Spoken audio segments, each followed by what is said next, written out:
I have arrived to a planet called Alpha Gamma in search of a source of a mysterious message. It was an Eshan planet, riddled with volcanoes and scorched trees. Fire and brimstone could be felt in the air as I engaged my analysis visor in search for a signal source. I took some opportunities to scan some flora and fauna along the way and catalog it for the Universal Database. The Universal Database was a centralized storage of all lifeforms across the universe and were known to pay handsomely for more exotic and well-analyzed finds. My scanner was pretty rudimentary at the moment, but I was hoping it would be able to upgrade it later and earn more credits for my finds. Finally, my visor located the signal source. It was a broken beacon of some sort, mumbling about an entity unable to reach the station and needing to deploy some piece of technology called a base computer. A detailed schematic for the base computer was provided in the message, along with a tool schematic for a terrain manipulator. Hoping to get more answers as to who or what was leaving these messages, I have decided to build this base computer thing. The base computer required chromatic metal for building it, a material not found in nature but refined from various ores, copper being one of them. This is where Terrain Manipulator came into play. It could extract the copper from natural deposits, and Alpha Gamma was literally full of them. In order to build the Terrain Manipulator, I needed to obtain some carbon nanotubes and some dihydrogen jelly. Both of these resources were fairly easy to obtain, so I decided to pursue them. This planet seemed to have significantly larger animals.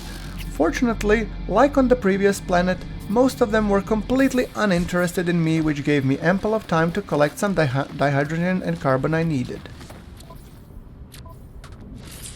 After successfully installing the Terrain Manipulator, I started searching for a nearby copper deposit. It was just past the valley, some 258 units away from my ship.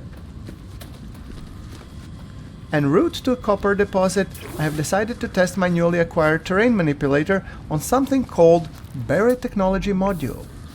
As I was digging through the dirt, the dawn began to break, revealing hellish red hue that was Alpha Gamma. Temperature rose to 67 degrees, chipping away my hazard protection and reminding me to pick up some sodium. Fortunately, there was a rich sodium deposit right next to the copper one I was looking for. I picked the sodium and proceeded to mine the copper.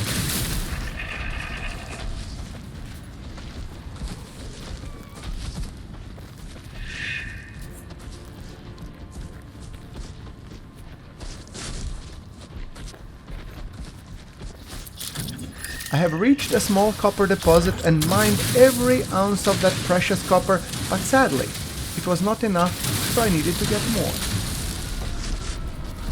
As the day decayed, the red hue of the morning has been replaced by a bright orange glow. Bird-like creatures soared into the skies and the dinosaur-like giants roamed the land. It reminded me of stories my dad used to tell me when I was a kid. On the way to the second copper resource, I have encountered a really weird creature indeed. A seemingly four-legged dog animal with the antlers of a reindeer. When it saw me approaching, it left the berries it was eating, barked a few times towards me, and then turned around, seemingly content that it managed to scare me. After the second round of the copper collection, I had collected enough. Now it was just a matter of hightailing to my ship and refining it. My portable refiner started humming its familiar tune as it started refining the copper into much-needed chromatic metal. A few moments later, I had all the necessary components for building the base computer. The base computer is a piece of technology for claiming a base site and deploying the base.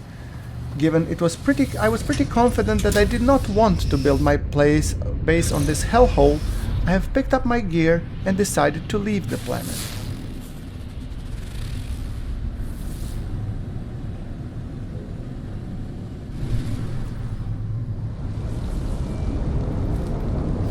Before leaving, I made a quick pit stop by a nearby factory-like structure, but given it was abandoned, I left it be and boosted to space.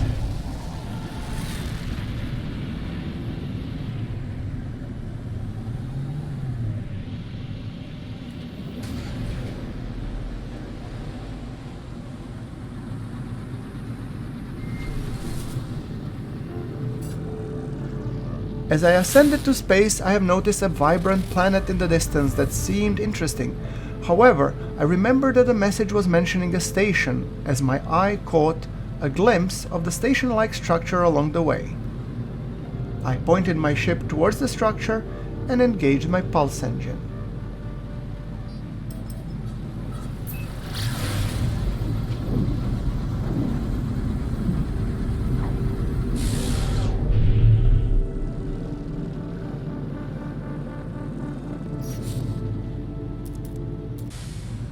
The station popped into front of me like a giant before an ant. I flew towards the entrance and was greeted by an automated message, initiating landing sequence.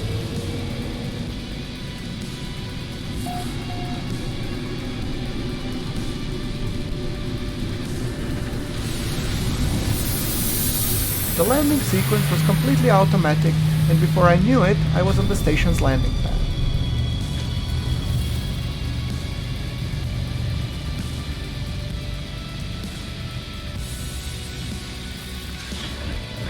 I have visited several station facilities, of which most useful and interesting were the ability to change my exosuit appearance, as well as the service of adding another slot to my already crowded and desperately needing inventory.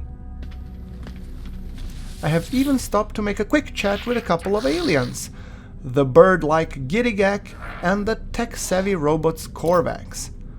All of them were nice enough to give me a few pointers with their respective languages. Given I was eager to start building my base, I have wrapped my affairs in order and proceeded to the landing pad.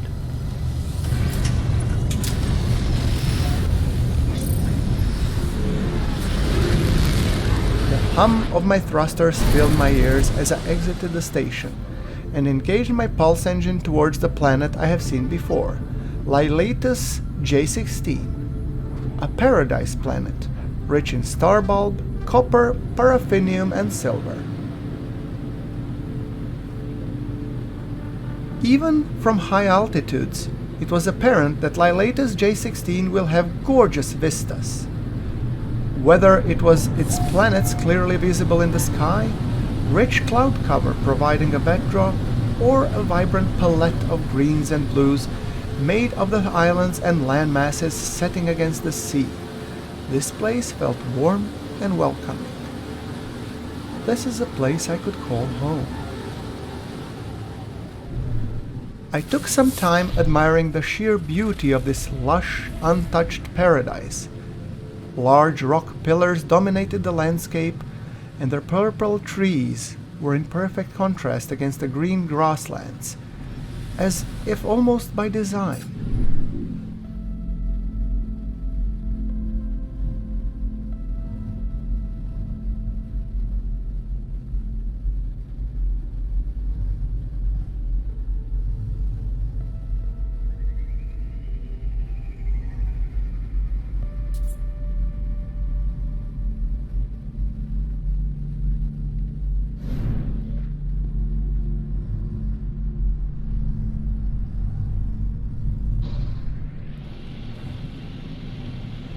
I flew a couple of circles around a small peninsula in search of a potential site.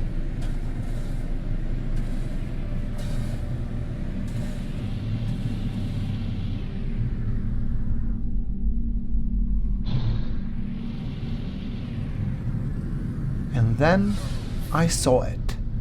A perfect spot to build my base. It had everything.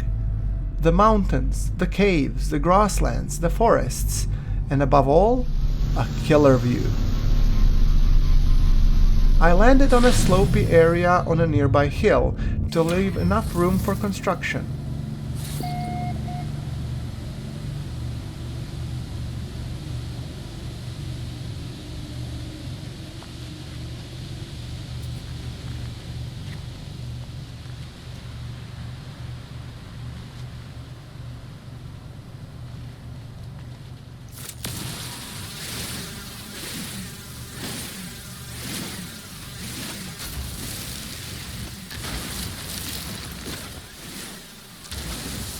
I cleared the area of nearby rock formations, planted down my base computer and claimed the site.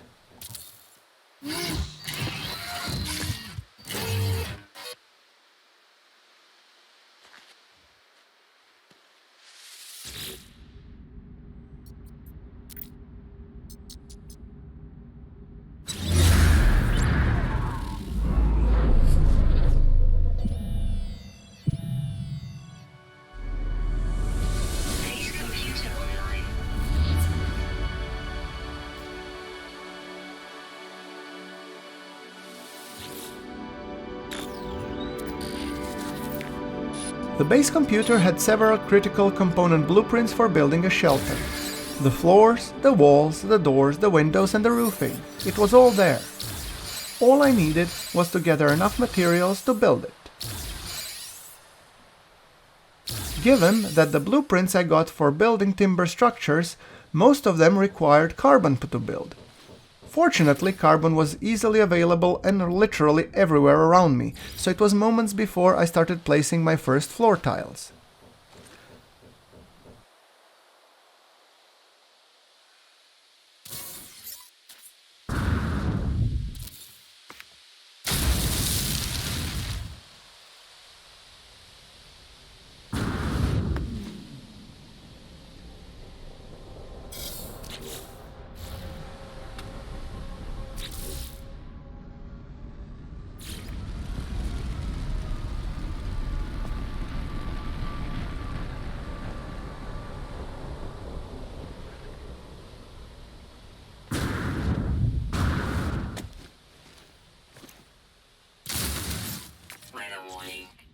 Incoming storm.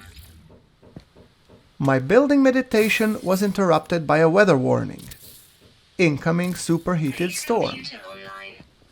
I was shocked. I guess even paradise planets have their quirks.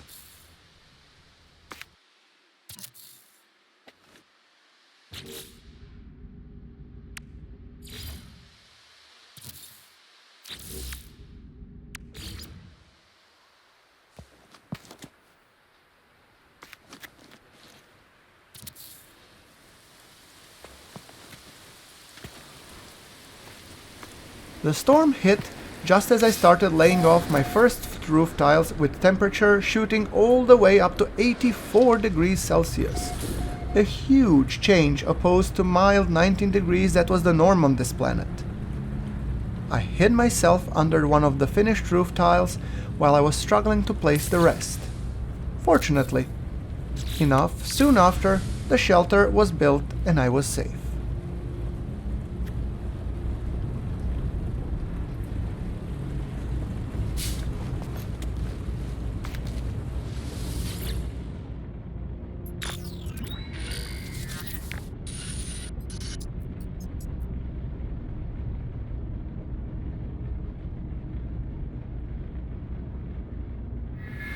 While the storm was raging outside, I have decided to use my time constructively by scouring the base archives in the hopes of finding something useful. I came up with a construction research unit, a base component that will help me research many more base components by adding utility and style to my base. As I was adding some much needed components to my base, such as portable refiner, the storm has eventually subsided. Finally, it was time to venture outside and continue working, but alas, as soon as the firm storm subsided, another one started to rage. Even worse one than before.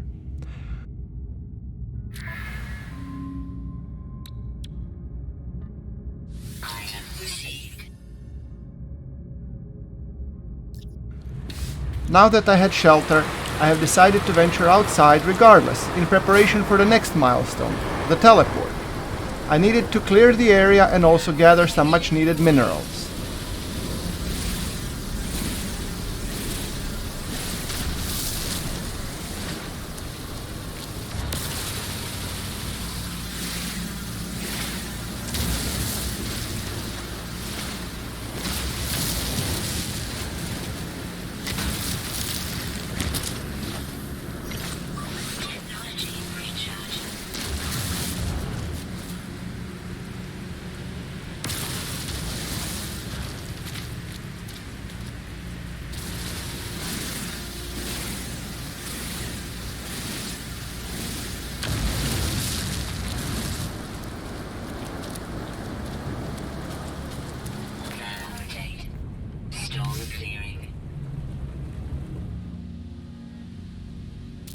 As soon as the storm cleared, I have started construction on the front porch area where I will be hosting my teleporter, as well as some solar panels and batteries.